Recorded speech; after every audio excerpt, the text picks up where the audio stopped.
Ayat emas kita adalah dari Matius 6 ayat 33. Tetapi carilah dahulu kerajaan Allah dan kebenarannya, maka semuanya itu akan ditambahkan kepadamu. Saya akan berikan semacam role play di sini supaya kita, terutama anak-anak sekolah minggu yang ada bersama kita, bisa connect dengan ini. Jadi begini nih. Ini ring ya, suara telepon berdering. Saya nggak bisa niruin suara teleponnya, tapi yang saya bisa tiruin begini. Mat, Mat, Mat. Mat itu singkatan dari Matius. Kalau belum tahu, karena yang kita bahas hari ini adalah Matius 6. Dari ayat 24 sampai yang terakhir. Mat, Mat. Hei, tunggu dulu sebentar sahabat.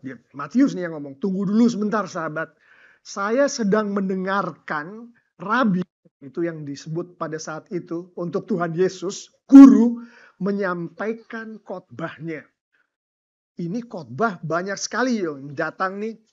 Tapi yang paling jelas sekali adalah Rabi sedang berbicara dengan murid-muridnya. Dengan murid-murid Tuhan Yesus. Di khotbah di bukit ini, Rabi memulainya dengan sesuatu yang sangat menginspirasi kita semua, sahabat. Ceritanya masih di telepon ya. Jadi Rabi memulainya dengan memberikan berkat-berkatnya untuk kita semua. Di pasal 5 kita tahu berkat-berkat Beatitudes itu yang diberikan kepada seluruh umat Tuhan disampaikan oleh Tuhan Yesus sendiri. Diberkatilah mereka yang, diberkatilah mereka yang, diberkati mereka yang. Jadi pasal 6 yang sekarang sedang kita dengerin ini sahabat adalah kelanjutan dari diberkatilah, diberkatilah itu. Dia sedang berbicara kepada kita. Dan sahabat, ternyata yang Tuhan katakan lebih lanjut adalah di antara kita-kita yang diberkati Tuhan ini dengan luar biasa. Kalau hari ini di gereja Tuhan ya. Ada dua macam di antara kita. Macam kita yang pertama adalah kita yang mencari dahulu kerajaan Allah dan kebenarannya. Yang tadi adalah ayat emas kita. Sahabat, ternyata ada macam yang kedua. Macam yang kedua adalah yang disampaikan oleh Tuhan Yesus di ayat 31. Matius 6. Saya bacakan ini. Kita yang khawatir dan berkata, apakah yang akan kami makan? Apakah yang akan kami minum? Apakah yang akan kami pakai? Ada dua macam loh sahabat ternyata di antara kita, orang-orang yang disayang Tuhan ini. Yaitu kita yang mengutamakan kerajaan surga, mencari kerajaan surga, dan kebenaran kerajaan surga. Dan kita yang mendahulukan mencari makan, mencari minum, dan mencari baju, mencari pakaian. Dan itu bisa diperluas lagi dengan mencari tempat tinggal, mencari uang, dan yang lain-lain. Sahabat, Tuhan kita berkata begitu tentang kita. Hari ini, di banyak gereja, saya bukan bicara tentang gereja Tuhan TLCC, di banyak gereja kita melihat, ada orang yang masuk golongan kedua ini yang duduk di dalam gereja. Yang diutamakan bukan kerajaan Allah, tapi yang diutamakan adalah mencari yang lain-lain itu. Mari kita mulai dengan hidup mengutamakan kerajaan Allah. Seperti apa? Untuk itu kita perlu tahu bukan? Lebih jelasnya lagi kerajaan Allah itu apa yang dimaksud oleh Tuhan Yesus pada saat Tuhan Yesus berbicara mengenai kerajaan Allah. Untuk gampangnya, kita udah berkali-kali nih membahas kerajaan Allah, kerajaan Allah, kerajaan Allah. Untuk gampangnya adalah suatu keberadaan. Keberadaan ini bisa menyangkut tempat, bisa menyangkut waktu, bisa menyangkut segala macam. Keberadaan yang mana Allah, yang mana Tuhan Yesus adalah rajanya. Itu adalah kerajaan Allah. Lebih detail untuk supaya kita mengerti lebih jauh, suatu keberadaan di mana Tuhanlah penguasanya. Tuhan Yesuslah penguasanya. Kita tahunya kalau kita berbicara mengenai penguasa, negara kita sebagai contoh. Ada yang namanya lembaga eksekutif. Kita tahu yang memimpin lembaga eksekutif adalah presiden. Dia menjalankan jalannya suatu negara. Kalau hari ini negara. Tapi dia menjalankan jalannya suatu kerajaan, eksekutifnya. Kalau kita berbicara mengenai kerajaan Allah, eksekutifnya adalah Tuhan. Eksekutifnya adalah Allah. Yang menjalankan kehidupan kita yang ada di kerajaan Allah adalah Tuhan. Yang ngatur, yang ngontrol adalah Tuhan. Dia presidennya. Terus ada lembaga yang namanya legislatif. Kita tahu kan legislatif di hari-hari ini yang membuat aturan-aturan main, yang membuat perundang-undangan, yang membuat segala macam undang-undang. Di kerajaan Allah yang membuat undang-undang itu adalah Tuhan. Adalah Tuhan Yesus. Dia yang membuat. Di mana bentuknya undang-undang? Ada di dalam buku kita di rumah, di Alkitab itu. Itu adalah undang-undangnya. Jadi presidennya Tuhan, pembuat undang-undangnya, anggota DPR, MPR-nya adalah Tuhan. Satu lagi, yudikatif. Kita tahu kan yudikatif itu yang hakim, Mahkamah Agung, Mahkamah Konstitusi, segala macam institusi kehakiman. Ini yang menghakimi kalau ada suatu kesalahan terjadi di suatu negara. Di dalam kerajaan Allah, yudikatifnya, hakimnya adalah Tuhan juga. Tuhan Yesus. Jadi kerajaan Allah adalah suatu keberadaan di mana pemimpinnya adalah Tuhan, yang membuat aturan mainnya adalah Tuhan, seperti di dalam Alkitab. Yang menghakimi adalah Tuhan. Jadi jelas itu kerajaan Allah yang dimaksud oleh Tuhan Yesus. Dengan pendek kata, Tuhan Yesus katakan bahwa kerajaan Allah adalah suatu keberadaan di mana kehendak Bapakku di surgalah yang terjadi. Jadi itulah yang dibicarakan. Jadi sahabat, mengenai kerajaan Allah ini, yang tadi Tuhan Yesus katakan bahwa ada kita yang mengutamakan kerajaan Allah, kita yang mengutamakan kerajaan Allah hidupnya seperti ini. Satu, bergantung penuh pada Tuhan. Itu kalau kita mengutamakan kerajaan Allah di dalam kehidupan kita. Kehidupan doa dari orang-orang yang mengutamakan kerajaan Allah bagus. Dia selalu berdoa seperti yang Tuhan Yesus mau, tiada henti-hentinya. Rumahnya adalah rumah doa. Tempat dia bekerja dijadikan tempat doa. Ada doa di pagi hari. Tempat dia bersosialisasi jadi tempat yang di situ ada doanya. Bahkan dirinya, pernah dengar lagu Jadikanlah rumah doaku? Itu berbicara tentang kita. Jemaat, lagu itu diambil dari ayat firman Tuhan. Yang mana firman Tuhan katakan bahwa kita adalah bait Allah. Roh Kudus Tuhan ada di dalam kita. Pekerjaan Roh Kudus Tuhan berdoa kepada Bapa di surga. Artinya kita ini adalah rumah doa Tuhan. Itu kehidupan doa dari orang-orang yang mengutamakan kerajaan Allah di dalam hidupnya. 3, menghidupi firman Tuhan dengan baik. Menghidupi aturan-aturan main dengan baik. Itu adalah orang yang mengutamakan kerajaan Allah. 4, rumah tangga dari keluarga, dari orang-orang yang mengutamakan kerajaan Allah diurus, diatur berdasarkan prinsip-prinsip yang alkitabiah. Si ayahnya, si imamnya mengatur rumah tangganya, mengatur istrinya, mengatur anaknya, mengatur pembantu rumah tangganya kalau ada pembantu rumah tangga, mengatur siapapun yang ada di dalam rumah tangganya berdasarkan prinsip-prinsip yang ada di Alkitab. 5, tidak mengumbar nafsu. Ini diambil dari berbagai firman Tuhan yang saya kondensasikan untuk kita renungkan saat ini.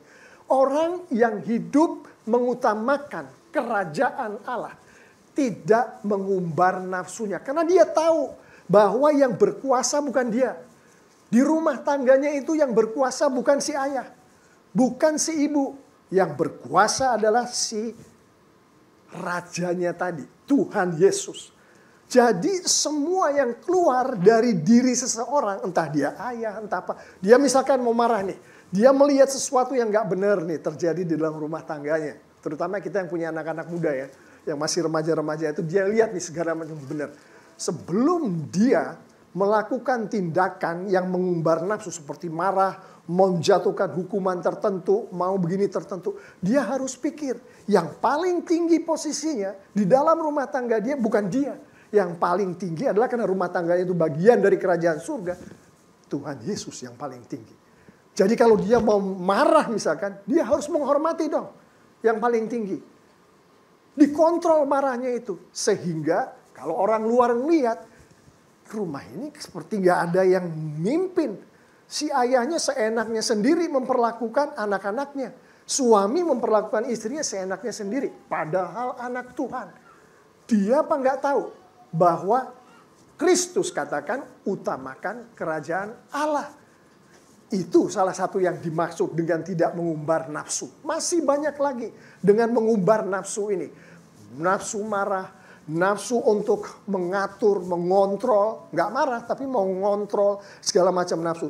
Tidak diumbar bagi orang-orang yang mengutamakan kerajaan Allah. Satu lagi, masih banyak tapi satu lagi aja supaya kita ada waktu untuk selesai. Selalu memerangi kebiasaan-kebiasaan jelek yang dihidupi oleh seseorang yang adalah anak Tuhan sekalipun. Siapa di sini yang berani mengatakan bahwa saya bersih dari kebiasaan jelek di dalam kehidupan kita? Saya nggak lihat ada orang yang angkat tangan. Saya tungguin, ada yang angkat tangan nggak? Nggak ada kan? Artinya masih ada kebiasaan-kebiasaan jelek itu. Seseorang yang menghargai si raja, seseorang yang menghargai hakimnya, dia tahu bahwa raja ini tahu apa yang kita lakukan. Dan dia tahu hakim ini akhirnya akan menghakimi kita. Di dalam kerajaan Allah itu dia akan menghakimi kita pada suatu saat nanti. Sehingga kebiasaan-kebiasaan jelek yang jelas-jelasan melanggar firman Tuhan. Maka dia akan selalu memerangi itu. Dan kita tahu bukan, kita yang selalu memerangi kebiasaan-kebiasaan jelek kita. Berapa kali kita gagal? Gagal kan? Tapi perangi lagi. Gagal lagi, perangi lagi. Itu yang dituntut. Selalu memerangi kebiasaan-kebiasaan jelek yang ada di dalam kehidupan kita. Itu loh sahabat. Oh jadi gitu ya Matia. Tuhan Yesus bilang begitu. Iya. Nah terus ada satu lagi, jangan lupa. Orang yang hidupnya mengutamakan pakaian, makanan, dan segala macam. Jadi artinya tidak mengutamakan kerajaan Allah. Tapi dia ada di gereja. Tapi dia adalah anak-anak Tuhan. Di ayat 32, nah ini perhatikan nih sahabat. Apa ini Mat? Apa ini Mat? Perhatiin sahabat. Tuhan Yesus sendiri katakan orang-orang yang mengutamakan tadi tidak mengutamakan kerajaan Allah. Hidup seperti bangsa-bangsa yang tidak mengenal Allah. Kita nggak berpikir bukan kalau kita mengutamakan yang lain-lain kecuali kerajaan Allah. Maka Tuhan Yesus katakan orang-orang yang mengutamakan pakaian, makanan, dan segala macam tadi. Hidupnya seperti bangsa-bangsa yang tidak mengenal Allah. Oh begitu ya Matia? Iya sahabat, seperti itu. Dan kita lihat deh apa yang digambarkan mengenai orang-orang yang macam kedua ini. Seperti bangsa-bangsa yang tidak mengenal Allah. Setiap saat, setiap hari hidupnya penuh dengan kekhawatiran. Khawatir ini, khawatir itu. Ada masalah sedikit, khawatir. Ada sesuatu terjadi, khawatir. Tuhan Yesus katakan, jangan begitu. Tidak ada yang perlu dikhawatirkan. Karena akulah si raja itu. Akulah yang membuat undang-undang itu. Dan akulah yang menghakimi. Dan kita akan lihat nanti janji Tuhan seperti apa. Kedua, kehidupan doanya jelek. Dia bukan rumah doa. Dia tidak berdoa seperti yang Tuhan kehendaki. Segala sesuatu yang dialami oleh anak-anak Tuhan, sahabat. Apa ini Mat? Apa ini? Segala sesuatu. Dari pagi sampai malam. Harus didahului dengan berinteraksi dengan Tuhan. Minimal bertanya, Tuhan ini ke arah mana? Yang Tuhan mau. Tuhan apa yang sedang Tuhan lakukan nih? Kenapa kehidupan saya seperti ini? Minimal berinteraksi seperti itu. Tapi intinya adalah doanya itu loh. Setiap kejadian di dalam kehidupan kita harus kita lalui dengan berdoa. Orang-orang yang golongan kedua tadi tidak mengutamakan kerajaan Allah, kehidupan doanya jelek. Mungkin satu hari berdoanya cuma 5 kali. 5 kali berdoa dibilang kehidupan jelek. Kehidupan doa jelek udah 5 kali. Benar, berapa kejadian yang Anda alami di dalam satu hari? 5 kejadian? Kan lebih dari 5. Itu yang Tuhan kehendaki. Setiap jalan yang aku berkatkan kepadamu untuk engkau lalui, berdoalah terhadap semua itu. Supaya kamu tahu maksud aku apa. Karena kalau kamu nggak berdoa, maka kamu nggak tahu maksudku apa, kamu akan khawatir, kamu akan penuh dengan keraguan-raguan. Ketiga, orang-orang yang tidak mengutamakan kerajaan Allah tidak menghidupi firman Tuhan dengan baik. Alkitabnya bersih. Bayangin. Karena nggak pernah dipegang. Karena nggak pernah dibuka halamannya. Rapi, bersih. Kayak baru. Harusnya menghidupi firman Tuhan itu adalah membaca firman Tuhan setiap hari. Mengerti apa yang dia baca. Dan kemudian melakukannya di dalam kehidupan kita. Di dalam kehidupan orang-orang yang mengutamakan kerajaan Allah. Mereka yang tidak mengutamakan menghidupi firman Tuhan dengan tidak baik. Selanjutnya, rumah tangganya tidak diurus berdasarkan prinsip yang alkitabiah. Saya mesti hati-hati bicara di sini. Karena zaman Tuhan Yesus dulu nggak ada HP, bukan? Nggak ada iPad. Jadi saya mesti hati-hati ngomongnya. Kita, boleh anak kita pakai HP, boleh nggak? Boleh pakai HP. Yang nggak boleh adalah kalau pakai HP sedemikian rupa sehingga fungsi dia sebagai anak yang dikehendaki oleh Alkitab. Apa yang dikehendaki oleh Alkitab? Antara lain. Menghormati orang tuanya. Iya kan? Bersekutu dengan saudara-saudaranya yang lain. Di dalam persekutuan, di dalam rumah tangga itu. Kalau karena HP terus dia melawan orang tuanya. Bilang, nah udah cukup ya hari ini. HP-nya udah cukup terus dia melawan. Atau dia jadi nggak bersekutu dengan saudara-saudaranya. Karena HP itu artinya tidak memakai prinsip yang alkitabiah. Itu salah satu contoh. Salah satu contoh. Pokoknya apa yang Tuhan lihat, dia lihat ke rumah tangga kita. Dia bilang, ini masuk golongan kedua ini sebagai bangsa-bangsa yang tidak mengenal Tuhan. Gak boleh kita lakukan itu di dalam rumah tangga kita. Selanjutnya, suka mengumbar nafsu. Apapun juga dia umbar. Mau menunjukkan bahwa dia adalah yang menguasai rumah tangganya. Dia adalah yang menguasai perusahaannya. Dia adalah pemimpin dari kelompok sosial di mana dia berada. Dia mau menunjukkan itu. Jadi ada kesalahan sedikit aja langsung dia marah. Di rumah tangganya dia melihat sesuatu nggak benar. Atau anaknya dikasih perintah ini nggak ngikutin. Langsung dia kasih reaksi keras. Yang mana itu mengumbar nafsu dia. Nafsu marah. Nafsu untuk diikutin apa yang dia kehendaki. Dan masih banyak lagi. Satu lagi. Suka memelihara kebiasaan jelek. Tuhan bukan bilang hiduplah dengan kebiasaan jelek. No. Maksudnya tidak ada kebiasaan jelek lagi. Bukan itu yang dibilang. Tapi kebiasaan jelek itu harus diperangi. Harus dilawan. Jangan dipelihara. Saya nggak bisa ngomongin mengenai apa aja kebiasaan jelek itu. Tapi satu orang itu bisa lebih dari 10 kebiasaan jelek yang terjadi di dalam kehidupan kita. Itu berdasarkan penelitian-penelitian dan diskusi pendeta. Salah satunya, misalkan salah satunya kebiasaan jelek salah satunya ini. Nggak mau baca firman Tuhan setiap hari. Nggak mau baca firman Tuhan setiap hari. Pokoknya secukupnya aja. Secukupnya aja. Padahal kan bukan begitu. Firman Tuhan itu adalah nafas kita loh. Darah kita. Semua yang ada di kita itu firman Tuhan. Kita bertumbuh secara rohani dikatakan melalui pendengaran akan firman Kristus. Firman Tuhan. Kebiasaan jelek untuk tidak membaca firman Tuhan sebanyak mungkin. Dan jangan pelihara itu. Itu yang dikatakan. Kalau kita pelihara, kita sama saja dengan bangsa-bangsa yang tidak kenal Tuhan tadi. Oh gitu ya Mat ya? Iya seperti itu sahabat. Dan ini dengarkan baik-baik. Kalau orang itu mengutamakan kerajaan Allah di dalam hidupnya, maka kita, siapapun di dunia ini, teman, lawan, sahabat, mitra, musuh, akan melihat bahwa kehidupan orang-orang yang mengutamakan kerajaan Allah adalah selalu memuliakan Tuhan. Apapun yang dia lakukan, selalu memuliakan Tuhan.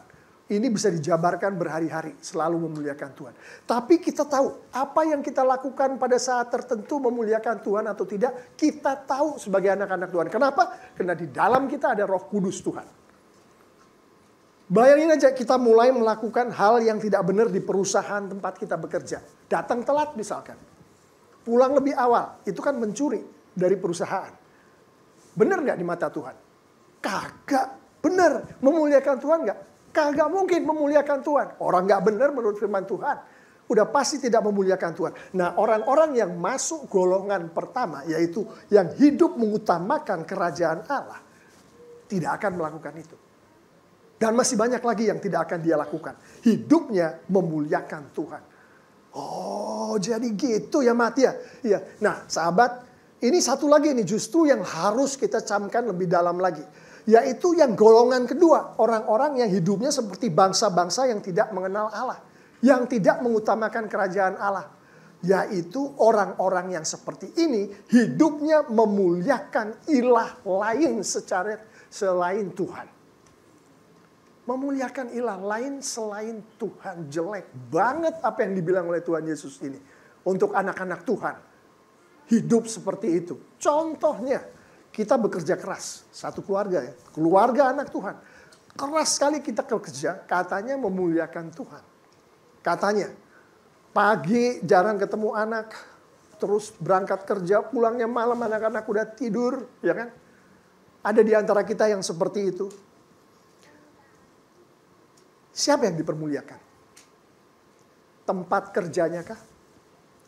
Kepuasan pribadi dari individu yang workaholic tadi kah? Untuk memuaskan nafsu kerja dia? Yang jelas bukan Tuhan yang dipermuliakan. Kalau dia mau mempermuliakan Tuhan, dia akan perhatikan istrinya. Dia akan perhatikan anak-anaknya. Dia akan perhatikan kesehatan dia. Dia akan perhatikan. Itu memuliakan Tuhan. Dan workaholic adalah salah satu contoh. Contoh lain. Ada orang yang, nah saya mesti hati-hati ngomongin seperti ini. Dia sangat sulit. Pernah dengar yang namanya sofoholic nggak? Sofoholic itu artinya orang yang lihat belanja, yang beli dia. Ada sesuatu yang bisa dibeli, beli. Oh ini obral, beli. Semuanya dibeli. We can relate, right? Itu siapa yang dipermuliakan? Yang dipermuliakan siapa? The God of Shop. Tuhan yang ilahnya orang-orang yang menciptakan segala macam advertising. Iklan-iklan supaya kita beli. Tuhan yang semacam itu yang kita permuliakan. Atau kita sedang mempermuliakan kepuasan kita sendiri di dalam membeli. Itu contoh lain lagi. Tapi sahabat, kaget saya Mat mendengarkan itu. Iya sahabat, yang kalian harus ingat adalah bahwa tidak mengutamakan kerajaan Allah adalah menyembah, memuliakan ilah-ilah lain selain Tuhan. Dan kalau kita pelajari perjanjian lama, hukumannya berat sekali. Tuhan tidak segan-segan membunuh orang-orang, membinasakan orang-orang yang menyembah ilah lain. Keras sekali Pak Pendeta seperti itu ya. Gini sahabat, Tuhan kita itu penuh dengan kasih. Tidak menjawab pertanyaan seperti itu. Tapi Tuhan kita bilang, lihatlah burung-burung di langit. Bayangin. Lihatlah burung-burung di langit. Itu yang dikatakan sahabat. Burung-burung ini tidak menabur, tidak menuai. Ini firman Tuhan yang katakan. Tidak mengumpulkan bekal di dalam lumbung. Tapi si burung-burung ini diberi makan oleh Tuhan. Engkau dengar itu sahabat? Tuhan katakan itu. Burung-burung ini diberi makan. dan dipelihara, diberi minum oleh Tuhan. Ada lagi bunga bakung. Tuhan kita bicara begitu loh sahabat. Bagaimana bunga bakung ini tidak pernah menanam, tidak pernah menganyam, tidak pernah melakukan hal-hal seperti itu. Dia dipakaiani, dihiasi oleh Tuhan dengan begitu luar biasa. Bahkan Tuhan katakan Raja Salomo pun tidak memiliki keindahan pakaian seperti yang dimiliki oleh bunga bakung itu. Itu jawaban Tuhan terhadap pertanyaan tadi. Apa maksudnya? Pandanglah burung, pandanglah bunga bakung, artinya belajarlah dari si burung itu. Belajarlah dari si bunga bakung itu. Kita akan belajar dari si burung saja supaya waktunya nggak terlalu lama. Di situ Tuhan mengatakan bahwa burung ini tidak menabur, tidak menuai, tidak mengumpulkan bekal, namun dipelihara, diberi makan dan diberi minum oleh Tuhan. Secara tersirat Tuhan mengatakan bahwa burung-burung ini memuliakan aku. Burung-burung ini mengutamakan kerajaan Allah. Kamu dengar itu sahabat? Gak ngerti saya, Mat. Apa maksudnya itu? Hidup dari burung-burung ini adalah memakai talenta dia untuk hidup. Talenta yang memberikan Tuhan. Dia berkicau, bukan? Burung-burung itu kan kita masuk ke sini karena dia berkicau. Dia memelihara anak-anaknya. Dia membangun sarang.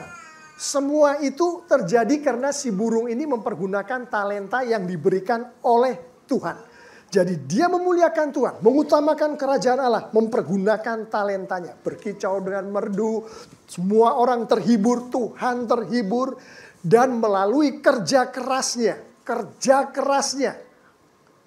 dia menemukan makanan yang sudah Tuhan sediakan. Dia menemukan minuman yang sudah Tuhan sediakan. Tuhan sediakan makanannya, Tuhan sediakan minumannya. Untuk memuliakan Tuhan, si burung ini bekerja keras untuk mencarinya. Apakah bertentangan dengan yang dibilang Tuhan tadi, tidak menabur, tidak menuai, dan tidak mengumpulkan bekal? Sama sekali tidak bertentangan. Karena intinya adalah Tuhan mau menunjukkan, aku sediakan semuanya untukmu. Dan hai burung, tugas kamulah untuk sampai ke yang sudah aku sediakan.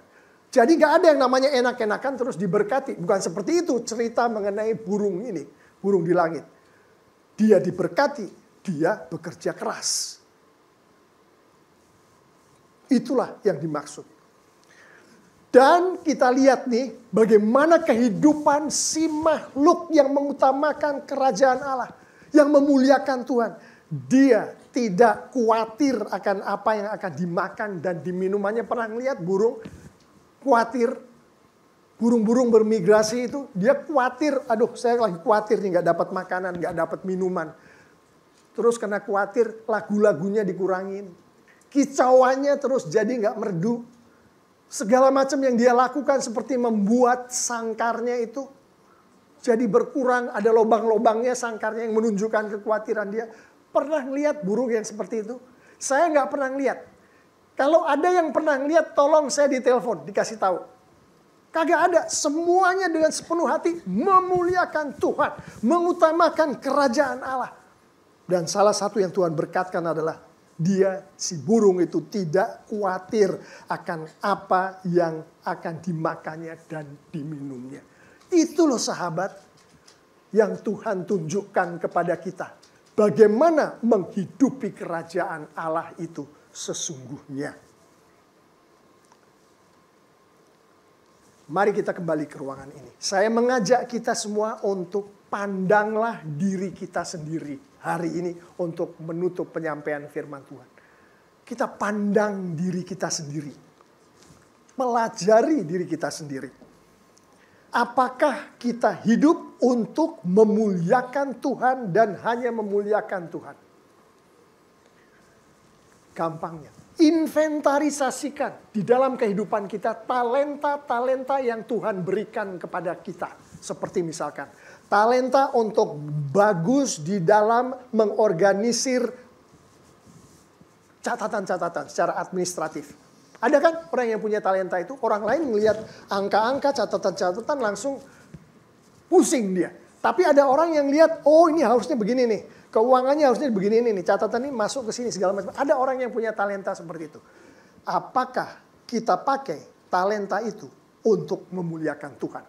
Kalau jawabannya ya, kita pakai. Semua talenta yang Tuhan berkatkan kepada kita pakai untuk memuliakan Tuhan. Anda adalah orang yang memuliakan kerajaan Allah. Anda adalah orang yang memuliakan, yang mengutamakan Tuhan daripada yang lain-lain. Terus satu lagi ini, berkat-berkat yang Tuhan berikan kepada kita. Ada orang yang diberkati dengan penampilan yang rata-rata semua kita diberkati dengan penampilan yang bagus. Amin. Tuhan berkati itu. Apakah kita pakai untuk kemuliaan Tuhan? Bakat menyanyi kita. Berkat yang berupa materi yang diberkatkan Tuhan pada kita. Bagaimana kita pakainya? Apakah untuk memuliakan Tuhan? Yang Tuhan kehendaki adalah pakailah semua itu untuk kemuliaanku. Dan pada saat engkau menghidupi itu, engkau memakai semua itu, talenta, berkat-berkat untuk kemuliaanku, maka engkau mengutamakan kerajaanku. Engkau mengutamakan kerajaan Allah. Engkau memuliakan aku. Engkau memuliakan Tuhanmu. Dan untuk mengakhiri, kerja keras itu datangnya bersandingan dengan berkat. Nggak ada berkat yang datang sendiri ke burung-burung itu. Makanan, minuman datang sendiri ke burung-burung itu. Nggak ada. Nggak pernah kita lihat di Alkitab ngomongin seperti itu. Selalu si burung itu melakukan sesuatu. Kerja keras, bersungguh-sungguh, jujur. Nah itu yang Tuhan mau juga. Kita bekerja keras dengan jujur, dengan penuh integritas untuk mempergunakan talenta dan berkat-berkat yang Tuhan sudah berkatkan kepada kita. Itu yang Tuhan kehendaki, itu pelajaran untuk hari ini. Hiduplah bergantung penuh pada Tuhan. Perbaiki kehidupan doa kita sehingga seperti yang Tuhan Yesus kehendaki. Hidupilah firman Tuhan dengan sepenuh hati, dengan baik. Rumah tangga kita uruslah dengan prinsip-prinsip yang datangnya dari Alkitab. Jangan mengumbar nafsu dan selalulah kita perangi kebiasaan jelek kita, sahabat. Itu yang Tuhan firmankan hari ini. Oke, Matt, sekarang aku dapat banyak nih dari khotbah di bukit itu. Sebelum kamu tutup teleponnya sahabat, ayo kita berdoa bersama-sama. Mari kita bangkit berdiri untuk berdoa.